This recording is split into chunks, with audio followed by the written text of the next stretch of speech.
प्रिय छात्रों, आज हम कक्षा 9 की एक्सरसाइज 1.2 के प्रश्न संख्या 4 से हल करेंगे। इसमें आप समझने का प्रयास करो कि यदि दो संख्याओं के बीच में यदि a और b दो संख्याएं दी हैं, a और b दो संख्याएं दी हैं और इनके बीच में परमेय और अपरमेय संख्याएं पूछता है। वो क्या पूछता है? परमेय संख्या और अपरमेय संख्या। तो जब कभी भी परमेय संख्या पूछे तो के बीच परमेय संख्या, के बीच परमेय संख्या, परमेय संख्या कौन कौन सी होंगी? इसके बीच में परमेय संख्या होगी, इसके बीच में परमेय संख्या होगी a प्लस के d पहली और a प्लस के 2d और a प्लस के 3d और a प्लस के 4d और डॉट डॉट a प्लस के यानी a प्लस के nd, a प्लस के nd। और यहाँ पर वैन जहाँ d is equal to b minus के a बटे n प्लस 1, डी कैसे निकालेंगे? यानी अंतिम संख्या में से पहली संख्या को घटा के, और उसमें n इज डिनोटेड बाई है, यानी n इंडिकेट करता है यानी पदों की संख्या। जो भी जितने पूछे यानी कितनी परमेय संख्याएं वो रख पा रहा है वो पूछे तो उसको हम कहते हैं n। और इसके बीच में के बीच में यानी नंबर 1 तो ये हो गई के बीच परमेय संख्या, और नंबर 2 अपरमेय संख्या पूछे a व b के बीच अपरमेय संख्या, के बीच अपरमेय संख्या यदि पूछे तो फिर हम निकालेंगे अंडर रूट ए बी के द्वारा। किसके द्वारा? अंडर रूट ए बी के द्वारा। अब हम उसी तरह से हम चलते हैं प्रश्न संख्या 3 की तरफ। अब क्वेश्चन नंबर 3 में क्या है? क्वेश्चन नंबर 3 है, ये कह रहा है 5 और 6 के बीच 3 परमेय संख्याएं ज्ञात कीजिए। 5 और 6 के बीच 3 परमेय संख्या, के बीच 3 परमेय संख्या, परमेय संख्या क्या पूछा है? इसमें यह पूछा है कि 5 और 6 के बीच में 3 परमेय संख्याएं ज्ञात कीजिए। इसके दो मेथड हैं, या तो दो संख्याओं के बीच में निकालने का सूत्र है कि a प्लस बी बटे 2 कर लें, यानी इन दोनों का सबसे पहले मिड पॉइंट निकाल लें। मान लो कि इसका मिड पॉइंट क्या है? a है। क्या है? इसका मिड पॉइंट a है, और इसके बीच में a1 रख लें और a2 रख लें। या फिर इस सूत्र के माध्यम से हम निकालना चाहें तो सबसे पहले हम क्या निकालें? d निकालें। अब d कैसे निकालेंगे? यानी d निकालेंगे, d बराबर होता है a यानी b माइनस के a बटे n प्लस 1 बराबर b कितना है? 6 माइनस के 5 बटे, और n कितनी रखवा रहा है वो? 3, तो 3 प्लस के 1 बराबर कितनी हो गई? 1 बटे 4। अब सबसे पहली परमेय संख्या निकालना है, इसके बीच में कौन सी होगी? यानी a प्लस के d बराबर कितनी हो जाएगी? a की वैल्यू होगी 5 और प्लस d की वैल्यू कितनी हो गई? 4 बराबर। अब इसका लासा ले लें हम, इसका लासा ले लें 4 और 4 पंजे 20 प्लस के 1 बराबर 21 बटे 4। पहली परमेय संख्या कौन सी हो गई? 21 बटे 4। और इसको जब हल करोगे 21 बटे 4 को जब हल करोगे तो ये आएगा लगभग 5 चौक 4 पंजे 20, और कितने बचे? 1 बचो, और 4 दूनी 8 और 4 पंजे 20, 5.25 कितनी आएगी? 5.25। पहली संख्या आती है 5.25। अब इसके बाद हम निकालते हैं दूसरी संख्या, यानी a प्लस के 2d बराबर a की वैल्यू 5 प्लस के 2 गुणा 1 बटे और 4, 2 से काटो इसे, 2 दूनी 4। अब ये कितने हो गए? यानी दुपंजे 10 और 1 11 बटे 2। अब ये हो गई दुपंजे 10, बचो 1 और दुपंजे 10, 5.5। अब तीसरी संख्या निकालें हम, ए प्लस के 3d और ए प्लस के 3d, ए की वैल्यू कितनी हो गई 5 और प्लस के 3 गुणा 1/4। अब इसका लासा ले में हम 4, तो 4 पंजे 20 प्लस के 3 बराबर 23/4 और 4 से इसको काटोगे तो 4 पंजे 20 और 4 सत्ते 28 और 4 पंजे 20, यानी पहली संख्या कौन सी हो गई बीच की, परमेय संख्या ये हो गई और ये हो गई। यानी यदि परमेय संख्या के रूप में लिखना चाहो तो 21/4 और 11/2 और कौन सी 23/4। अब इसका भाग दे लें, भाग दे के कितना आ गया, इतना आ गया। अब क्वेश्चन नंबर बढ़ते हैं हम 4 की तरफ। क्वेश्चन नंबर 4 है कि 0.5 और 0.6 के बीच में के बीच 3 अपरमेय संख्या। मैंने एक सूत्र बताया था अभी अपरमेय संख्या ज्ञात करने का, कौन सा, √AB। यानी सबसे पहले इसमें हम सबसे पहले बीच वाली संख्या ज्ञात कर लें। मान लो a है और यहाँ a1 है और यहाँ a2 है।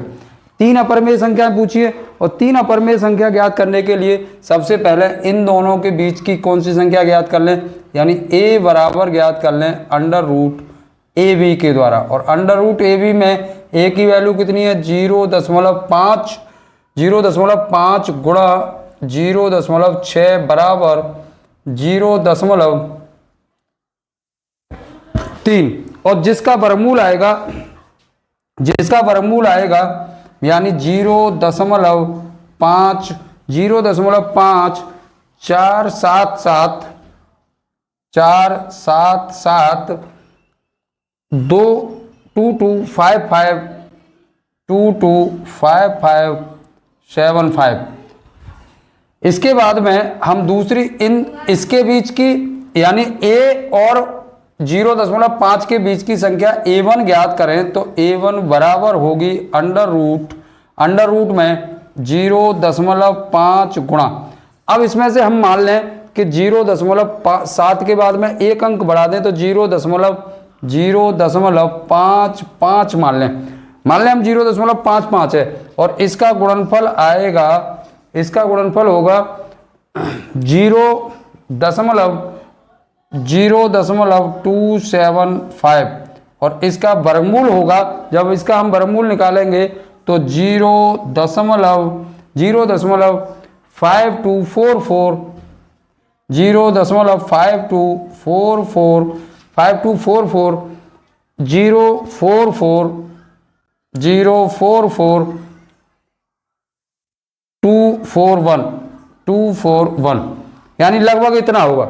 इसके बीच में अब इसके बीच और इसके बीच का निकालें हम तीसरी अपरमेय संख्या a2 निकालें तो अब हम इसका ले लें मान यानी 0.52 ये कौन सी संख्या है 0.55 वाली, ये वाली a वाली, यानी 0.55 गुणा 0.6 बराबर इसका मान होगा 0.33 ये आएगी 5744445626 ये 3 अपरमेय संख्याएं 0.5 और 0.6 के बीच में आ गई तुम्हारी। इसके बाद हम आगे बढ़ते हैं प्रश्न संख्या 5 की तरफ और ये प्रश्न संख्या 5 आपको हल करना है और यदि नहीं आता है तो प्रिय छात्रों आपको मुझे कमेंट में लिख के बताना है कि सर इसको हल कीजिएगा, तो मैं कल अगली वीडियो में इसको हल करता हूं। मुझे पता चले कि आप मेरी वीडियो को देख रहे हैं अथवा नहीं देख रहे हैं। तो अब प्रश्न संख्या 6 की तरफ हम बढ़ते हैं। प्रश्न संख्या 6 है √2 का क्वेश्चन नंबर 2 √2 का मान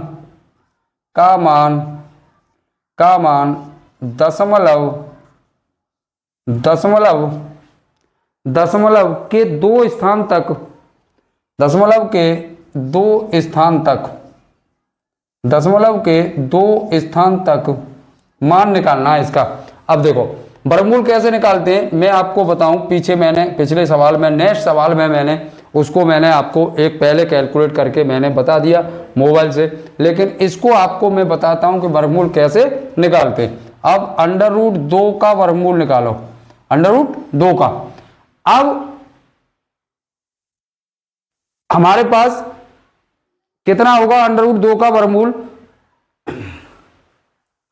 √2 का वर्गमूल होगा, यदि हम लेते हैं 1 का वर्ग लेते हैं, सबसे पहले इसका हम क्या लेते हैं वर्ग, यानी 1 का वर्ग करेंगे और इसका 1 से गुणा करेंगे तो 1 एकम 1। अब फिर 2 में से 1 गया तो 1। अब दशमलव लगा के जब भी उतारते हैं तो क्या उतारते हैं हम? डबल जीरो उतारते हैं। अब 1 का दूना, 1 का दूना कितना हो गया? 2। अब 2 में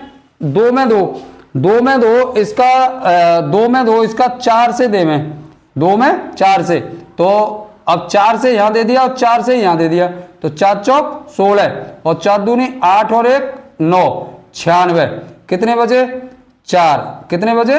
4। अब फिर इसका ले में फिर कितनी जीरो उतारेंगे? Double zero. अब इसके जोड़ो इसे, 4 और 4 8, 4 और 4 8 और 28। कितने हो गए? 28। अब 28 का इसमें दे में तो कै बार जाएगा? लगभग जाएगा 28 एकम 28, यानी 28 दूनी 56, यानी एक बार दे लो, 1 का गुणा करो इसमें तो कितना होगा? 1 एकम 1, यानी 281 बार जाएगा। कितने बार? 281। अब यहां कितने बचे? 10 में से 1 गया तो 9, और 9 में से 8 गए तो 1, अब 3 में से 2 गए तो 1, यानी 1। अब कितने तक पूछा है उसने? 2 स्थान तक पूछा है, तो 1.41, यानी √2 बराबर 1.41 इसका क्या आ गया? आंसर आ गया। अब आगे देखते हैं हम, आगे प्रश्न संख्या 7 में, प्रश्न संख्या 7 में वो ये कह रहा है कि जांच कीजिए कि क्या ये परमेय संख्या है या अपरमेय, यानी परमेय और अपरमेय की जांच करनी है हमको। तो प्रश्न संख्या 7 में क्वेश्चन नंबर 7, यानी परमेय और अपरमेय की जांच करनी है। तो प्रश्न संख्या 7 में फर्स्ट सवाल है, ये है 2 माइनस √2, 2 माइनस के √2 और दूसरे कोष्टक में 2 प्लस के √2। अब हम इसका जब एक सूत्र होता है ए स्क्वायर माइनस के बी स्क्वायर बराबर ए प्लस बी, और क्या होता है? ए माइनस के बी। अब ये कौन से रूप में लिखी हुई है? इस रूप में। इसका रूप क्या हो जाएगा? ये रूप हो जाएगा, दोनों इक्वल है। तो अब पहली संख्या का वर्ग कितना हो गया? 2 दूनी 4, माइनस के √2 का वर्ग कितना हो गया? 2, और 4 में से 2 गए तो 2, यानी अब हम इसको लिख दूं कि 2/1 लिख दें तो कोई अंतर है नहीं। अब ये कौन सी संख्या हो गई? ये संख्या हो गई परमेय संख्या। ये कैसी संख्या है? परमेय संख्या है। और सेकंड में वो कह रहा है, √2 प्लस √3 का होल वर्ग, √2 प्लस √3 का होल वर्ग बराबर यानी ये सूत्र से खुलेगा a प्लस बी का होल वर्ग बराबर होता है a स्क्वायर प्लस के बी स्क्वायर और प्लस के 2ab, यानी a की जगह पे क्या है? √2 और b की जगह पे क्या है? √3। अब पहली संख्या का वर्ग कितना हो जाएगा? यानी √2 का वर्ग, √2 का वर्ग प्लस √3 का वर्ग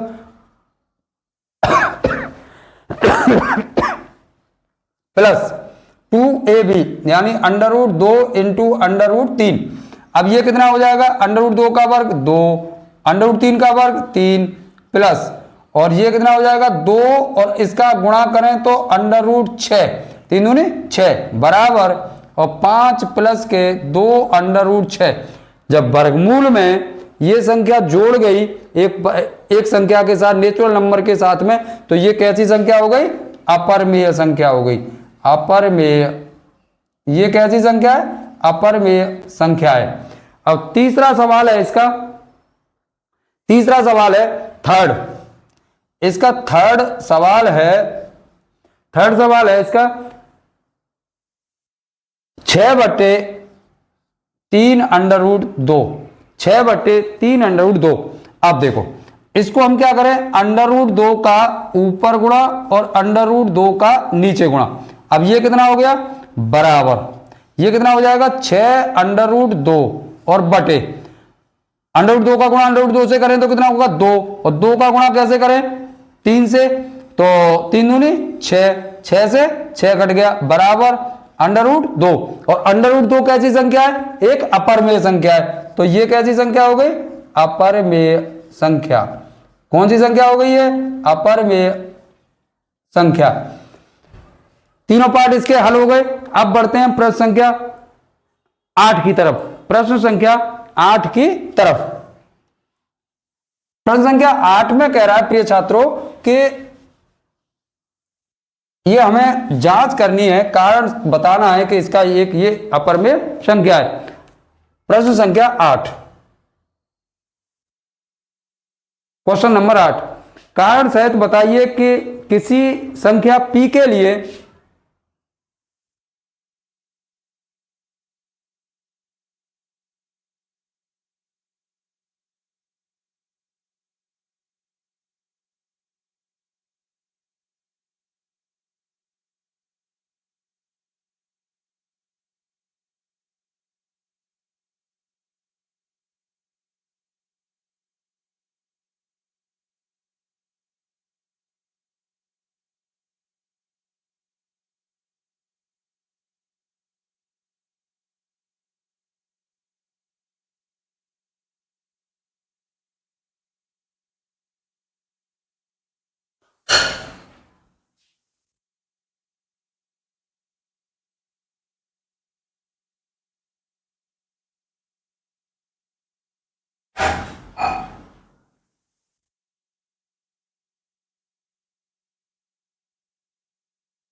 अब हम इस प्रश्न संख्या 8 को हल करते हैं। अब प्रश्न संख्या 8 को जब हम हल करते हैं तो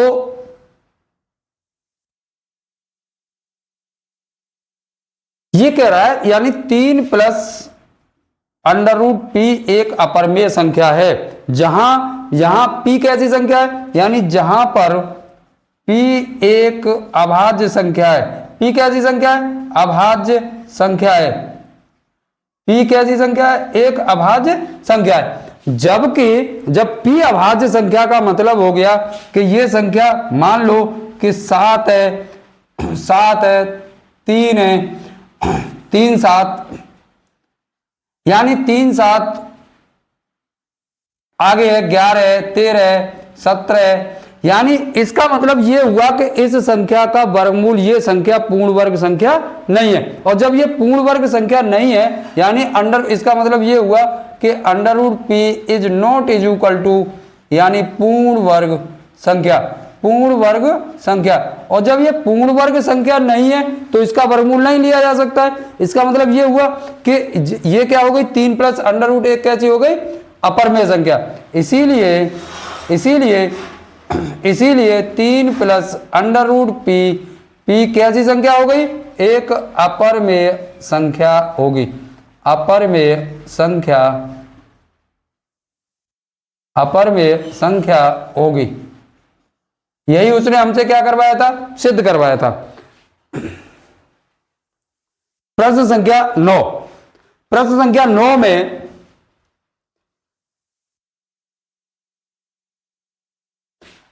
संख्या 9 में यह कह रहा है हमसे कि सिद्ध कीजिए कि √3, क्वेश्चन नंबर 9, सिद्ध कीजिए कि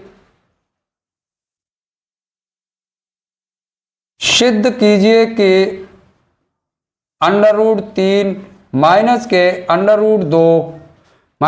√2 एक अपरमेय संख्या है, एक अपरमेय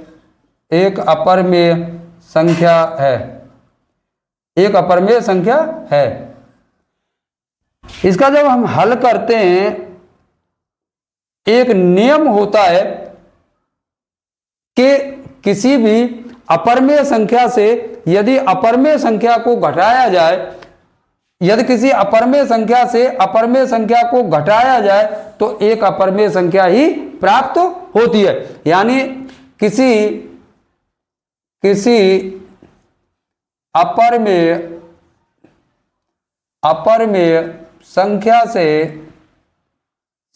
से अपरमेय संख्या घटाने पर, अपरमेय संख्या घटाने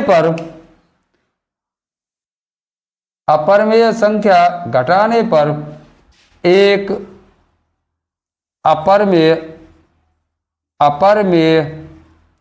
संख्या